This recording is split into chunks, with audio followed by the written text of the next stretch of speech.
Sejumlah relawan bergerak memberikan bantuan untuk korban banjir di Aceh. Untuk mengetahui perkembangannya, kita terhubung dengan Michelle Octaviano, Ketua Umum BLFF Indonesia, BFLF.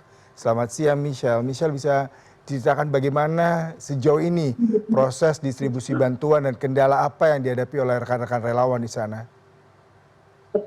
Ya, selamat siang, Mas. Saat ini memang keadaan daerah masih terputus.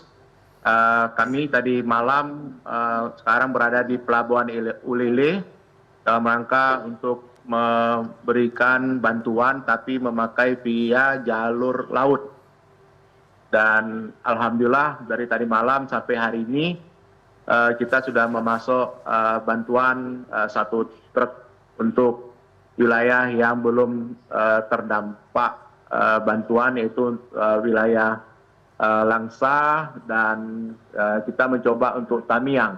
Namun kelihatannya Tamiang masih berat karena medannya juga masih belum, dan banyak masyarakat yang menghubungi BFLF mengatakan bahwa keluarga mereka sudah beberapa hari ini tidak mendapatkan makanan dan banyak yang menangis. Itu Tamiang memang harus jadi konsen buat semuanya. Baik, Anda katakan tadi sudah menggunakan jalur laut. Sejauh ini apakah memang berkoordinasi dengan pihak TNI Angkatan Laut ataupun menggunakan kapal-kapal warga di sana? Seperti apa? Mungkin secara teknis Anda bisa ceritakan. Ya, jalur laut ini kita berkoordinasi dengan pemerintah Aceh, dalam hal ini juga Dinas Perhubungan dan BNBP, ASDP, di mana diberikan kesempatan untuk masyarakat yang bisa mendropping bantuan yang ada di Banda Aceh untuk wilayah-wilayah Aceh Utara. Namun hari ini barang sudah masuk tapi belum berangkat. Iya, Michelle, bisa audio Anda tidak terdengar, atau Michael, ini bisa Anda dengar suara saya dengan baik tapi audio Anda tidak keluar dengan cukup sempurna di studio maupun di layar CNN. Oh ya, baik, karena memang ini izin kita lagi mati listrik juga kita ini, jadi agak terputus-putus. Baik, Michael. Tapi ini suaranya gimana, Mas? Aman sejauh ini. Bisa Anda kembali ceritakan kawasan mana saja masih terisolir dan sejauh ini seperti apa langkah untuk memberikan bantuan? Ya, sejauh ini daerah yang terisolir itu daerah Tamiang, daerah Gayo Luwes dan Takengon.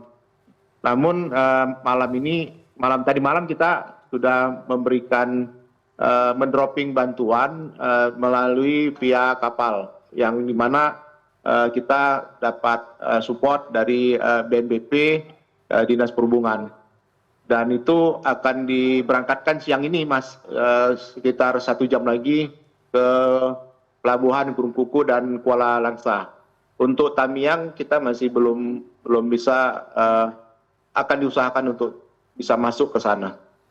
Kendala apa yang dihadapi untuk kawasan Aceh Tamiang? Mungkin Michael bisa menceritakan. Sepertinya kawasan ini cukup sulit untuk ditembus maupun jalur darat dan laut. Mungkin relawan bisa menceritakan kondisi terkini di sana seperti apa? Untuk kawasan Tamiang memang aksesnya, jalannya masih terputus dan juga bisa dilalui dengan jalur udara, yaitu helikopter dengan terbatas. Jadi sampai hari ini memang banyak bantuan-bantuan yang akan masuk ke Tamiang masih belum bisa terakses ke sana. Namun dari pihak pemerintah kelihatannya sudah mulai melakukan upaya-upaya pembersihan dan untuk menghubungkan. Dan banyak masyarakat yang menghubungi BFLF yang bercerita dan menangis bahwa di daerah Tamiang, hampir di seluruh Tamiang hari ini belum tersentuh bantuan, karena memang satu-satunya kabupaten yang masih sulit untuk di drop bantuan itu wilayah Tamiang untuk lintas timur, Mas. Selain logistik, apakah juga ada relawan yang turut serta untuk hadir di sana, mungkin dari tim medis, kemudian juga mungkin dari perawat dan juga tim Zenpur yang biasanya memang dilakukan untuk hadir membangun infrastruktur. Sejauh ini seperti apa? Ya, tadi pada saat kita dropping bantuan, selain relawan BFLF ada 10 orang yang akan terjun ke sana, juga tadi ada Ikatan Dokter Anak Indonesia yang juga akan turun, terus juga dari TNI dan ada dari SAR yang akan berangkat melalui via laut, kapal laut yang dari Pelabuhan Ulele. Terakhir, kalau Anda bisa melakukan mitigasi, kebutuhan apa yang paling dibutuhkan saat ini sehingga bantuan bisa segera dirasakan dan menjadi manfaat buat warga terdampak, Michael? Jadi kebutuhan yang paling utama adalah makanan, tapi makanan yang siap saji.